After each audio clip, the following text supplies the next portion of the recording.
Your little pussy belongs to me.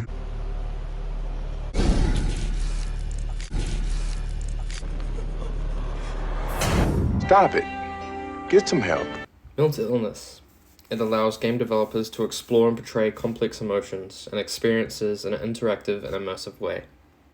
Through the lens of video games, players can experience the struggles and challenges of said mental illnesses in a more personal and empathetic way, which can lead to a deeper understanding and appreciation of those who suffer from these conditions. Moreover, video games can create a space for players to explore and confront their own emotions and mental health struggles. By playing as a character with mental illness, players can gain a sense of agency and control over their own experiences, which can be empowering and cathartic. Go. Video game creators have a unique ability to convey complex concepts and ideas through gameplay mechanics and storytelling.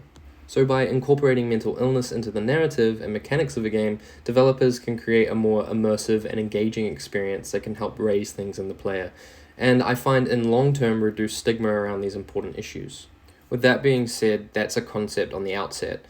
What's really happening here is creators taking the opportunity to scare the crap out of you with heinous imagery and things they may be dealing with, and I'm kind of all for that.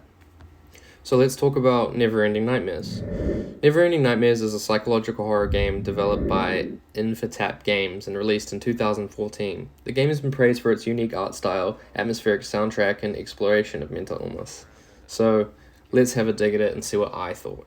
The game follows the story of Thomas, a young man suffering who wakes up in a nightmare that never seems to end. Players must navigate through a series of haunting and surreal environments while trying to uncover the truth behind Thomas's nightmares. What immediately jumped out at me and made me want to purchase this game is its hand-drawn black and white art style, which gives a very unique and unsettling look. The game also features a haunting and atmospheric soundtrack that adds to the overall feeling of dread and unease. Think Silent Hill in 2D environments. In terms of gameplay, Neverending Nightmares on the surface is another walking simulator that emphasizes exploration and storytelling over action. Players must navigate through a series of environments, each with their own unique challenges and puzzles while uncovering the game's narrative. Neverending Nightmares' portrayal of mental illness has been praised for its sensitivity and accuracy. I can't speak on them because I don't deal with these issues, but the game's developer Matt Gilgenbach has openly discussed his struggles with mental illness and how they have influenced the game's development.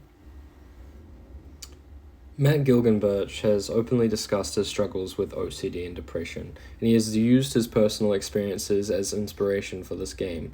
The game's depiction of mental illness is again sensitive and accurate, and it sheds light on the daily struggles faced by those who live with these conditions. Sorry to sound like a lefty, but anyway, moving on. Yes, it's all very extreme and dark, but the game's narrative is also worth examining. The story is told through a series of surreal and dreamlike environments that are linked by a thread of recurring themes and motifs. As players progress through the game, they uncover more about the protagonist's past and dramatic events that led to his nightmares. The game's open-endedness and ambiguous endings leave players with questions and interpretations to ponder long after they finish the game, which people usually sit 50-50 on strange ambiguous stuff, but hey, it worked for me, and it usually works for me. I also recently played Signalis, and if you've played that, then you know what I'm talking about. Going back to a play-by-play, Thomas wakes up in a dark and eerie house with no memory of how he got there. He is plagued by horrifying nightmares and seems to be rooted in his own personal demons, including his fear of death, abandonment, and betrayal.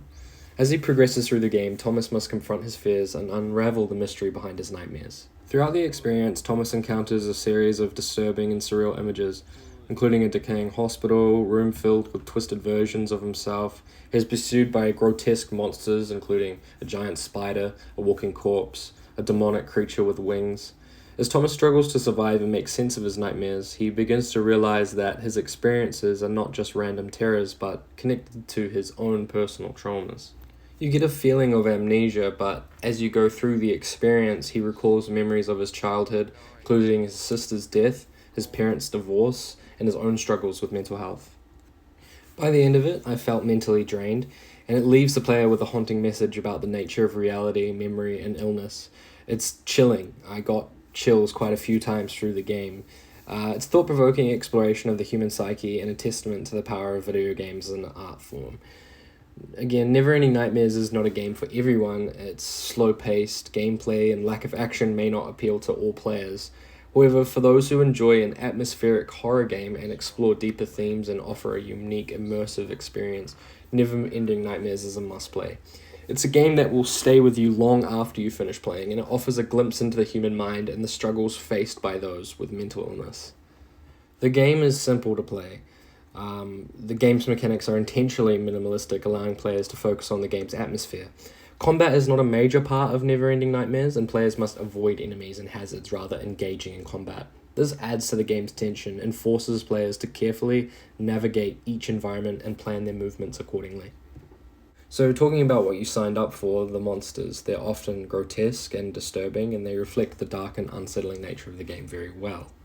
Quick breakdown of what's on offer. There's something called an ink demon, a shadowy figure that kills Thomas with a single touch, a giant doll that chases Thomas through the game's levels, a butcher, a monstrous figure wielding a large meat cleaver, the faceless man, which scared me to death, a creature with no face that haunts Thomas throughout the game, and a pregnant woman, a terrifying creature with a swollen belly and sharp claws.